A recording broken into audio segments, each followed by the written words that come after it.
श्रीमद् भागवत गीता गीता महात्म्य। जो मनुष्य शुद्ध चित्त होकर प्रेम पूर्वक इस पवित्र गीता शास्त्र का पाठ करता है, वह भय और शोक आदि से रहित होकर विष्णु धाम को प्राप्त कर लेता है। जो मनुष्य सदा गीत का पाठ करने वाला है तथा प्राणायाम में तत्पर रहता है, उसके इस जन्म और पूर्व जन्म में किए हुए समस्त पाप निसंदेह नष्ट हो जाते हैं। जल में प्रतिदिन किया हुआ स्नान मनुष्यों के केवल शारीरिक मल का नाश करता है, परंतु गीता ज्ञान रूप जल में एक बार भी किया हुआ स्नान संसार मल को नष्ट करने वाला है। जो साक्षात कमल नाभ भगवान विष्णु के मुख कमल से प्रकट हुई है, उस गीता का ही भली भांति गान करना चाहिए। अन्य शास्त्रों के विस्तार से क्या प्रयोजन है। जो महाभारत का अमृतोपम सार है तथा जो भगवान श्री कृष्ण के मुख से प्रकट हुआ है, उस गीता रूप गंगा जल को पी लेने पर पुनः इस संसार में जन्म नहीं लेना पड़ता। संपूर्ण उपनिषद गौ के समान है। गोपाल नंदन श्री कृष्ण दुहने वाले हैं, अर्जुन बछड़ा है तथा महान गीतामृत ही उस गौ का दुग्ध है और शुद्ध बुद्धि वाला श्रेष्ठ मनुष्य ही इसका भोक्ता है। देवकी नंदन भगवान श्री कृष्ण का कहा हुआ गीता शास्त्र ही एकमात्र उत्तम शास्त्र है। भगवान देवकी नंदन ही एकमात्र महान देवता हैं, उनके नाम ही एकमात्र मंत्र हैं और उन भगवान की सेवा ही एकमात्र कर्तव्य कर्म है। अथ चतुर्थो अध्याय। श्री भगवान उवाच। श्री कृष्ण कहते हैं, श्री भगवान बोले, मैंने इस अविनाशी योग को सूर्य से कहा था। सूर्य ने अपने पुत्र वैवस्वत मनु से कहा और मनु ने अपने पुत्र राजा इक्ष्वाकु से कहा। हे परम तप अर्जुन, इस प्रकार परंपरा से प्राप्त इस योग को राजर्षियों ने जाना, किंतु इसके बाद वह योग बहुत काल से इस पृथ्वी लोक में लुप्त प्राय हो गया। तू मेरा भक्त और प्रिय सखा है, इसलिए वही यह पुरातन योग आज मैंने तुझको कहा है, क्योंकि यह बड़ा ही उत्तम रहस्य है, अर्थात गुप्त रखने योग्य विषय है। अर्जुन कहते हैं, अर्जुन बोले, आपका जन्म तो अर्वाचीन अभी हाल का है और सूर्य का जन्म बहुत पुराना है, अर्थात कल्प के आदि में हो चुका था। तब मैं इस बात को कैसे समझूं कि आप ही ने कल्प के आदि में सूर्य से यह योग कहा था। श्री भगवान उवाच। श्री भगवान बोले, हे परम तप अर्जुन, मेरे और तेरे बहुत से जन्म हो चुके हैं, उन सबको तू नहीं जानता, किंतु मैं जानता हूँ। मैं अजन्मा और अविनाशी स्वरूप होते हुए भी तथा समस्त प्राणियों का ईश्वर होते हुए भी अपनी प्रकृति को अधीन करके अपनी योग माया से प्रकट होता हूँ। हे भारत, जब जब धर्म की हानि और अधर्म की वृद्धि होती है, तब तब ही मैं अपने रूप को रचता हूँ, अर्थात साकार रूप से लोगों के सम्मुख प्रकट होता हूँ।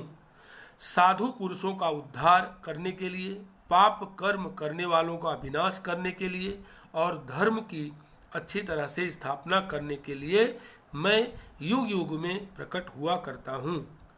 हे अर्जुन, मेरे जन्म और कर्म दिव्य अर्थात निर्मल और अलौकिक हैं। इस प्रकार जो मनुष्य तत्व से जान लेता है, वह शरीर को त्याग कर फिर जन्म को प्राप्त नहीं होता, किंतु मुझे ही प्राप्त होता है।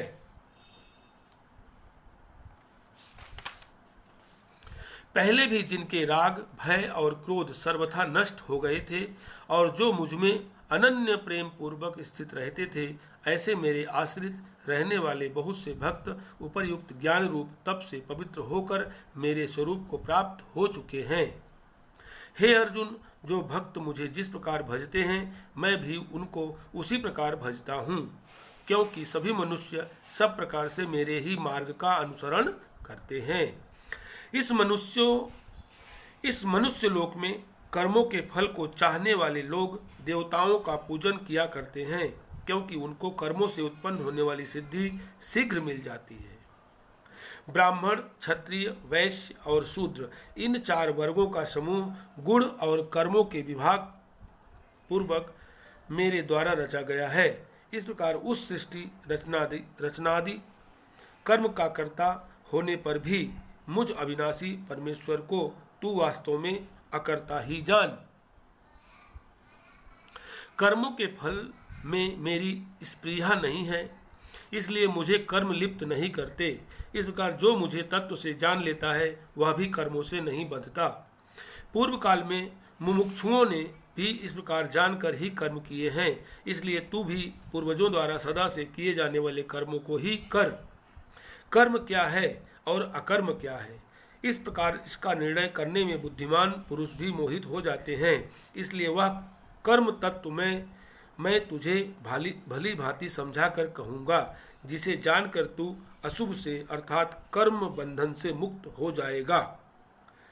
कर्म का स्वरूप भी जानना चाहिए और अकर्म का स्वरूप भी जानना चाहिए तथा विकर्म का स्वरूप भी जानना चाहिए, क्योंकि कर्म की गति गहन है। जो मनुष्य कर्म में अकर्म देखता है और जो अकर्म में कर्म देखता है वह मनुष्य में बुद्धिमान है, और वह योगी समस्त कर्मों को करने वाला है। जिसके संपूर्ण शास्त्र सम्मत कर्म बिना कामना और संकल्प के होते हैं तथा जिसके समस्त कर्म ज्ञान रूप अग्नि के द्वारा भस्म हो गए हैं, उस महापुरुष को ज्ञानी जन भी पंडित कहते हैं। जो पुरुष समस्त कर्मों में और उनके फल में आसक्ति का सर्वथा त्याग करके संसार के आश्रय से रहित हो गया है और परमात्मा में नित्य तृप्त है, वह कर्मों में भली भांति बरतता हुआ भी वास्तव में कुछ भी नहीं करता।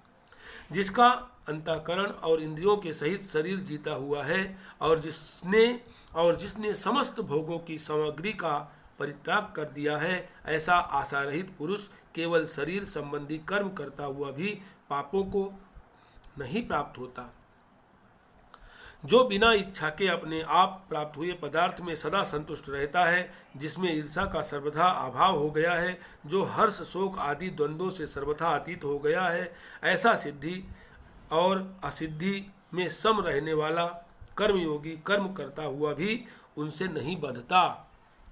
जिसकी आसक्ति सर्वथा नष्ट हो गई है, जो देहाभिमान और ममता से रहित हो गया है, जिसका चित्त निरंतर परमात्मा के ज्ञान में स्थित रहता है, ऐसा केवल यज्ञ संपादन के लिए कर्म करने वाले मनुष्य के संपूर्ण कर्म भली भांति विलीन हो जाते हैं।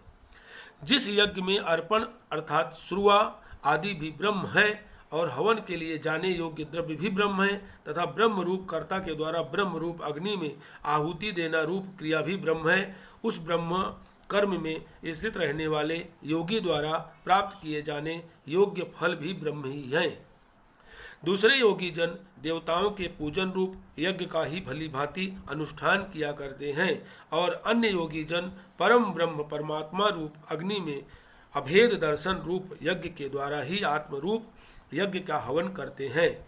अन्य योगी जन श्रोत्र आदि समस्त इंद्रियों को संयम रूप अग्नियों में हवन किया करते हैं और दूसरे योगी लोग शब्दादि समस्त विषयों को इंद्रिय रूप अग्नियों में हवन किया करते हैं।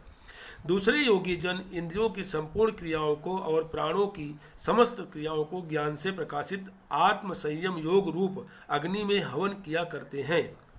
कई पुरुष द्रव्य संबंधी यज्ञ करने वाले हैं, कितने ही तपस्या रूप यज्ञ करने वाले हैं तथा दूसरे कितने ही योग रूप यज्ञ करने वाले हैं। कितने ही अहिंसादि तीक्ष्ण व्रतों से युक्त यत्नशील पुरुष स्वाध्याय रूप ज्ञान यज्ञ करने वाले हैं। दूसरे कितने ही योगी जन अपान वायु में प्राण वायु को हवन करते हैं। वैसे ही अन्य योगी जन प्राण वायु में अपान वायु को अपान वायु को हवन करते हैं तथा अन्य कितने ही नियमित आहार करने वाले प्राणायाम परायण पुरुष प्राण और अपान की गति को रोककर प्राणों को प्राणों में ही हवन किया करते हैं। ये सभी साधक यज्ञों द्वारा पापों का नाश कर देने वाले और यज्ञों को जानने वाले हैं। हे कुरुश्रेष्ठ अर्जुन, यज्ञ से बचे हुए अमृत का अनुभव करने वाले योगी जन सनातन परम ब्रह्म परमात्मा को प्राप्त होते हैं और यज्ञ न करने वाले पुरुष के लिए तो यह मनुष्यलोक भी सुखदायक नहीं है, फिर परलोक कैसे सुखदायक हो सकता है। इसी प्रकार और भी बहुत तरह के यज्ञ वेद की बाणी में विस्तार से कहे गए हैं। उन सबको तू मन इंद्रिय और शरीर की क्रिया द्वारा संपन्न होने वाले जान। इस प्रकार तत्व से जानकर उनके अनुष्ठान द्वारा तू कर्म बंधन से सर्वथा मुक्त हो जाएगा। हे परम तप अर्जुन, द्रव्यमय यज्ञ की अपेक्षा ज्ञान यज्ञ अत्यंत श्रेष्ठ है तथा यावन मात्र संपूर्ण कर्म ज्ञान में समाप्त हो जाते हैं।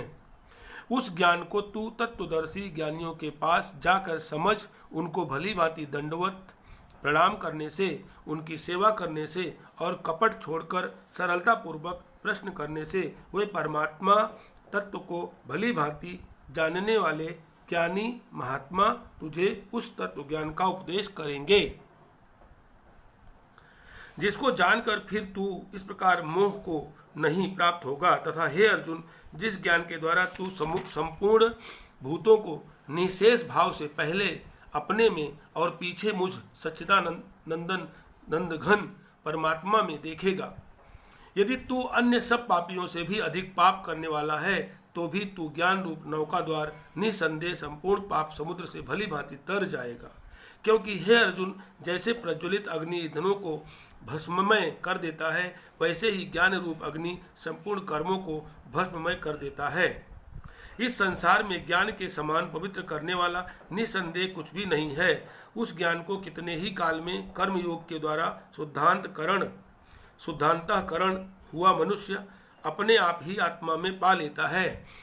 जितेंद्रिय साधन परायण और श्रद्धावान मनुष्य ज्ञान को प्राप्त होता है तथा ज्ञान को प्राप्त होकर वह बिना विलंब के तत्काल ही भगवत प्राप्ति रूप परम शांति को प्राप्त हो जाता है। विवेकहीन और श्रद्धा रहित संशय युक्त मनुष्य परमार्थ से अवश्य भ्रष्ट हो जाता है। ऐसे संशय युक्त मनुष्य के लिए न यह लोक है, न परलोक है और न सुखी है। हे धनंजय, जिसने कर्म योग की विधि से समस्त कर्मों का परमात्मा में अर्पण कर दिया है और जिसने विवेक द्वारा समस्त संशयों का नाश कर दिया है, ऐसे बस में किए हुए अंतःकरण वाले पुरुष को कर्म नहीं बांधते। इसलिए हे भरतवंशी अर्जुन, तू हृदय में स्थित इस अज्ञान जनित अपने संशय का विवेक ज्ञान रूप तलवार द्वारा छेदन करके समतत्व रूप कर्मयोग में स्थित हो जा और युद्ध के लिए खड़ा हो जा। चतुर्थो अध्याय समाप्त।